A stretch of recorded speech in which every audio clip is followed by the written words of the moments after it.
Salah satu artefak paling misterius di bumi, sebuah cincin yang menurut tradisi kuno berasal dari langit, artefak yang pernah ditemukan di Turki.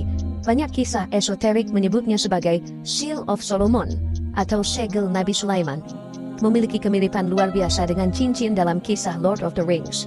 Konon siapapun yang memilikinya akan dianugerahi kuasa bukan sekadar atas manusia, melainkan atas makhluk gaib dan alam.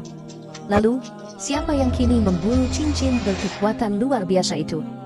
Siapa yang kelak menemukannya dan mengubah arah sejarah? Jejaknya hilang sejak wafatnya Nabi Sulaiman, menyisakan teka-teki yang merentang ribuan tahun. Dalam legenda yang menakjubkan, ketika Adam dan Hawa diturunkan ke bumi dari surga ribuan tahun lalu, Nabi Adam membawa sebuah cincin, sebuah hadiah surgawi bersamanya. Cincin itu dikisahkan memiliki ukiran nama Allah atau Ismul Azam, dan kelak akan sampai ke tangan seorang nabi besar. Setelah beliau wafat, cincin itu pun kembali ke surga. Ribuan tahun kemudian, manusia berkembang biak di bumi, dan berbagai peradaban muncul. Lalu Allah Subhanahu wa Ta'ala memberikan sebuah misi kepada malaikat Jibril mengenai cincin itu. Diputuskan bahwa cincin tersebut harus diturunkan kembali dan diberikan kepada seseorang yang telah cukup lama hidup di bumi. Orang yang dipilih untuk menerima cincin itu tidak lain adalah Nabi Daud. Dengan izin Allah, Jibril membawa cincin itu dan turun ke bumi menemui Nabi Daud.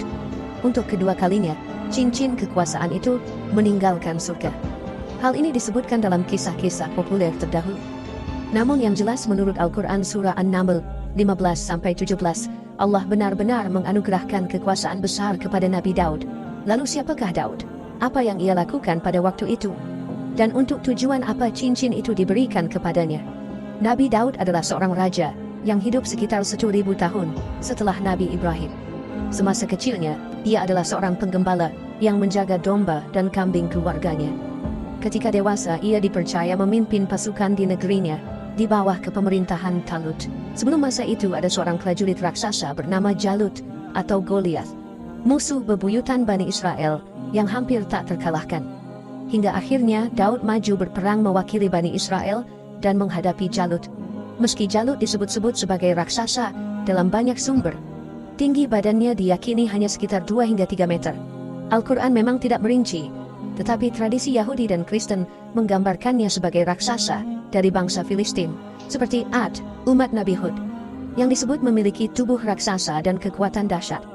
Bahkan dalam kisah Israiliyat muncul legenda tentang bangsa raksasa bernama Anak atau Nephilim.